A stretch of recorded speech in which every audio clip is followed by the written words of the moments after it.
So timekeeping. So again, you're responsible for keeping that time clock during the game for all 4 quarters and overtime if necessary, and also halftime. So high school, is it 10 minutes halftime? Yeah. Yeah. So go ahead and reset your timer for 10 minutes. Again, as a courtesy, you can always shout out when there's a couple minutes left to the teams, because the teams will tend to go down to the opposite corners to have their halftime conferences. Usually most coaches are aware of that time clock, but give a shout out a couple minutes before the half starts to get everybody a chance to get back and onto the field. Again, the penalty time, if you have this or the lax TNS or whatever you're using, or 5 kitchen timers, which is tough, that's tricky. One thing that can help is, haven't done it so much lately, but you can have these little Post-it strips, and sometimes I'll write the number of the player on that and stick it next to their time, especially when you got a bunch of people in the box. I mean, I think the most I've ever seen was actually a full box of 6 people in a D2 championship game. That was a rough game. So that can help you kind of keep track, especially when you got people in there that their start and stop times were different. So you might have somebody with 50 seconds left and somebody with 25 seconds left and somebody with 15 seconds left. So let's talk a little bit about the mechanics of that. So on your scorebook, there's a box here for penalties. So you will write down I'll pass this around here in a little bit, you could see too. So the penalty time to be served, player number, the infraction, the quarter, and the time. Now it's really important to put the time down, even if you're using a timer, because if something goes sideways or you didn't put it in correctly, you still have this to subtract. So for instance, I had a push at 13:39. So I know that penalty will be released at 13:09, just as a backup, because that's a 30-second penalty. All right, so it's really helpful to do that. So the referees will approach the bench, they're supposed to. It's not always happening, but they will tell you the team that has committed the foul. So you'll see white, number 23, /1 minute. So that's the typical call, and they'll usually repeat that. Now, there's a little trick if you're not used to it. I can only go up to 5 on my one hand. So how do I do 6? I do 6 like this. So this is 6, 7, 8, 9, and then 1, 0 for 10. So if you see a referee come up and say, that's white, number 6, technical, 30 seconds, push. That's the kind of call you'll see. So that's one of the reasons it's really helpful to take some time, read through the rule book, especially on the penalties, so you can understand not only what the penalties are and whether you're expecting a personal foul or a technical foul, but also to see what those hand signals are, and it can kind of give you a clue. So for instance, if the penalty happened at the far corner, you'll see the ref that threw the flag give the signal to the ref that's closest to the table, and then you can be in a heads up, like, oh, okay, this is gonna be a penalty on white, it's probably a slash. All right, so I'm ready. I'm hovering over the penalty section of my scorebook. I'm ready to put it down, and I'm ready to put a minute on the clock. Right? So I think one of the big things that helps timers and scores, especially scores, is anticipation. So kind of positioning yourself in your mind and on the scorebook where the game is relative to where you are in the book. So if I have my book laid out here, and I have Washington on the left side for home team and Western Washington for the visiting team, and Western Washington has the ball, most of my stuff's going to be happening over here. I don't really need to worry about the other half of the scorebook much, unless there's a changeover. So it's kind of a mental focus. So if that team's on offense, I know that most of what I'm doing is going to be on that half of the book. Then when it switches, pretty much switch my attention to the other half of the book. Okay, so again, it's that knowing when things are probably going to happen. Also for the timer, be on the lookout for the signals from the referees on the end lines and the sidelines for when balls are going out, and when play is resuming. So a lot of times it may be hard to see, but listen for the whistles and listen for or watch for the hand signals from the officiating team on when play is starting and stopping, so that you can start and stop the clocks at the right time. The ball goes out of bounds, or there's been a shot, or there's been a halt in play. Right. So be aware of kind of what's going on out there, and that will help you be ahead of the game. So back to penalties real quick. So once you've received the penalty call and the player's in the box and the game has restarted, and let's say the white team is one person down, so the blue team will be awarded the ball, they're off playing, all the normal rules apply. So let's say the other team, there's two scenarios here. The other team scores in the man-up opportunity, or they don't and the penalty is released, unless it's a non-releasable. Well, let's talk about that for a second. So there are releasable and non-releasable penalties. 99% of the time, your penalties will be releasable, even if they're a personal foul. So if the opposing team scores, then that penalty is released and they can go back on the field or back onto the sidelines if they've been replaced. If, however, an official says or believes that the infraction was egregious enough, they will call a non-releasable penalty. And the signal for that, you'll see the two hands go over the top of the head. So you'd see white, 2, 3, and I'm picking, that was my son's number so I can remember that. 2, 3, / 1 minute, full time. That means even if the other team scores, his penalty stays in place until it expires. Because he felt like the slash was pretty egregious. It wasn't just miscellaneous contact. So the mechanics of that, if it's non-releasable and the other team scores and someone's still in the penalty box on the opposing team, those penalties are released. If the clock is running down on their penalty and the other team hasn't scored and it looks like they will release into the game live, so the typical mechanics, at 10 seconds left in the penalty, the coach can make a decision to switch players. Let's say he wants to put an offensive midfielder or a defensive midfielder in for the person that's serving the penalty. They can switch that person out when it's under 10 seconds remaining in the penalty. They can't go back on the field yet, but they can switch players. So normally what we like to do is do a 5-second countdown. And here's where you really want your inner parent to come out, because you really have to use your authoritative voice. And what we really like to see is a 5-second countdown. And you have to be clear, again, if there are multiple people in the box, you have to say, this is white 23, release only, because other people might get confused and jump out ahead of time. So you say white 23, you're releasing in 5, 4, give a countdown, and then give a very loud release, louder than that, but release, a very definitive release, so they can hear it, coaches can hear it when the time comes down to 0. Because sometimes the coaches will set up a release from midfield. Do you know what I'm talking about there? So they will stage a player right at midfield that will be designated the one to run down into the defensive half as this player comes onto the field. It could also be that the player that's returning to the field could be running straight in.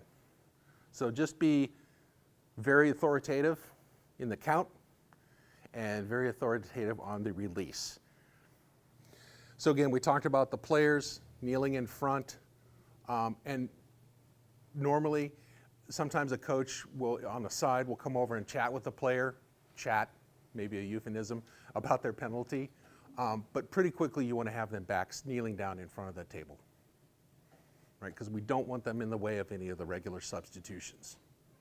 Now, it is very typical that when they get down to that 5-second, they will go, if they're going to release directly and somebody else isn't releasing for them, they will go to that corner to wherever the ball action is, and that's perfectly fine, as long as they don't step off too soon. Now, the mechanics for an early release, let's say a player got a little bit over anxious and went out a second early. That actually happens quite a bit. Don't do anything while the ball is live. What you do is wait for the next dead ball, out of bounds, goal, timeout, whatever. Give the horn a quick tap. Well, that's the other thing you need to make sure you have is a horn. Some horn device. We use just those air horns, although our scoreboard has the horn built in, so we don't really have to do that. But if someone did release early, wait till the next dead time. Do a quick double tap on the horn, call the officiating crew or one of the officials over, say number 23, he released early. He released a second early, so that's another 30-second penalty. Clarifications. Okay, moving on to scorekeeping. So again, this is probably one of the most critical aspects of the game, and that's keeping an accurate score. And it's a little bit more involved than just writing down tick marks for the score. So in the scorebook, the general thing is the visiting team on top, home team on the bottom, just kind of like it is in baseball. Each goal is separated into these different boxes. So the way we fill this out, and I did it, this was the Rough Riders, which was my son's high school team, and Garfield, one of their rivals. So we can see here that the first goal was scored by the Garfield at 13:25. So we put the time of the score up in this box. And then we put the player number that scored the goal. And then we put the number of the player that gave them assist, if there was an assist. So we have here the first goal at 13:25, and number 12 scored the goal, number 1 gave the assist. Then at 12:10, number 22 got the goal, and number 16 got the assist. And then you just keep going over and over and over again. This other box where this MU here is like for special notes, like a man-up goal or a fast break goal or something special. There's no hard and fast. Most of the scorebooks do have a list of abbreviations that are handy to use for those goals. And if you want, I'll go ahead and pass this around. This is hot off the press. This is from today's game. Now, I have not gone through and added everything up yet, so don't fault me on that. One thing that is important, what I try to do at the end of every quarter is to synchronize the individual stats with the team stats. Sometimes it's a little hard to catch up because they're putting that ball down pretty quick, right? So definitely by the end of the game, I'm going through and making sure that my counts for the individuals match my counts for the teams. Because it's not like Excel, they don't go straight across. Now, my preference is I do each quarter in a different color. It just helps me keep track of what happened quarter by quarter, because we do track our stats for the Huskies by the quarter. So we like to see how the quarters changed. Now, one of the more common things, and I think Keith will touch on this too, would be who gets an assist? Assists tend to get overblown by the players, but technically speaking, if I pass the ball to Keith, Keith turns and shoots and scores, I get an assist. If I pass the ball to Keith and then he dodges the defensive man, shoots and scores, I don't get an assist because he made what's called a lacrosse move that kind of nullifies the assist. So the assist can only really count if there was a direct link between my passing Keith the ball and him scoring. Now, it can be a geographically long assist. For instance, I could be a defensive man. I could pass the ball to Keith as he's moving upfield. He might have a clean shot all the way down to the goal, take a shot and score. I'd still get an assist if he didn't have to dodge or maneuver around another defensive player. So that's one thing to catch. Now, you can, if you're not sure who got the assist, ask the players, they will know. They always know. So again, in that book, we also want to track all those penalties. So again, this is the typical layout here. So I have the penalty time. It's a 30-second, 1 minute, 2 minute, 3 minute penalty. The player committing the infraction, a list of the infraction.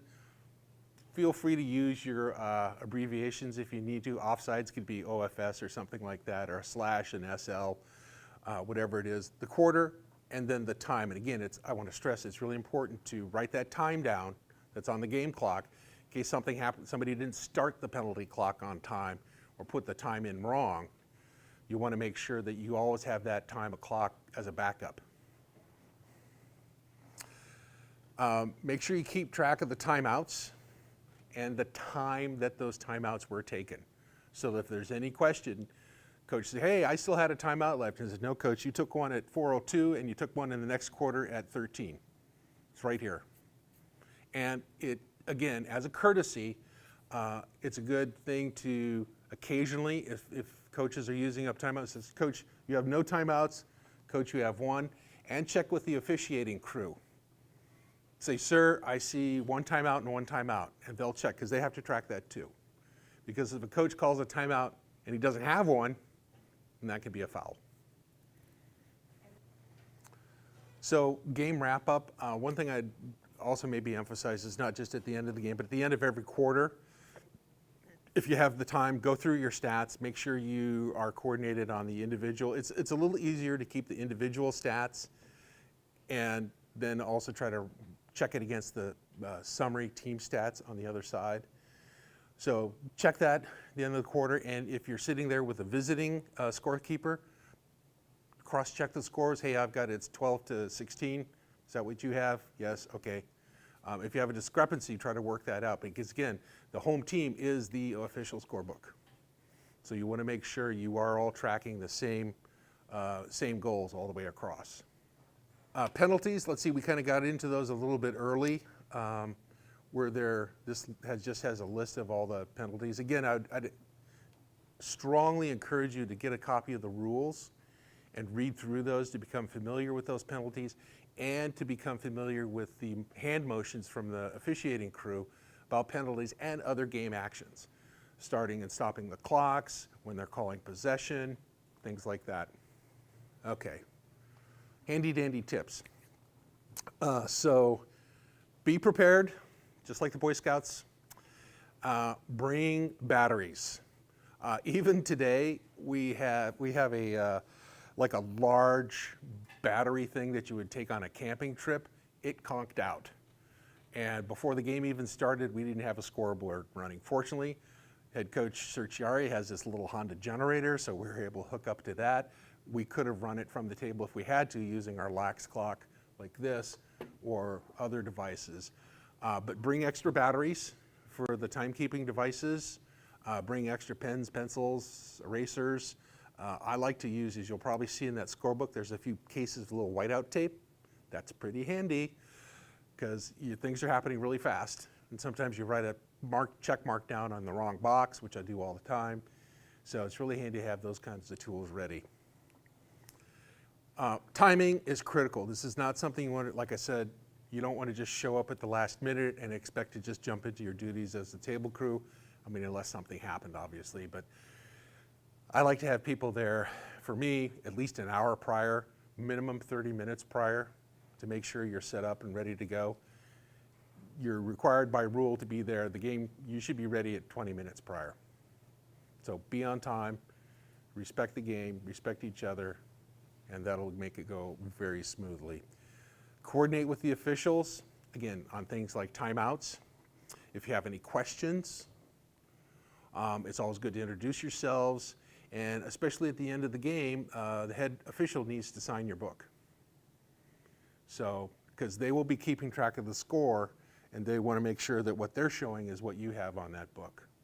So coordinate with that officiating crew and make sure that will really help you keep things running smooth. So we did touch on this a little bit, the controlling of that table area. That is really important in the dynamic of the game. You see how fast the game goes, players running in and out of the substitution area. You don't want players hanging out in there. So if they seem to be slow, now one thing I want to emphasize, up at the high school level, you will start to see players substituting on kind of a cycle basis. What's the term for that, Keith? I'm blanking here. You know, when you pull the D guy off and you run a couple guys on and off. And are you talking about the wheel? The wheel, yes, thank you. So that can look a little confusing sometimes, but you'll see a defensive player come just off and stand there. They're not in the way, they're just waiting for a substitution cycle to run, and then they'll step back on. But when it's obvious that the play is all down at the other end and someone's just standing there, it's not going to hurt to take control of that box and say, clear the box, please, because you want to maintain control of that. You want to be able to see, you want to keep that box clear to allow players to get in and out during their substitutions. And again, players do tend to kind of swarm up towards the front, just like the mosh pit at a concert. Doesn't hurt to keep them back. Ask them to stay back so you can see down to the ends of the field. So, awareness of the game.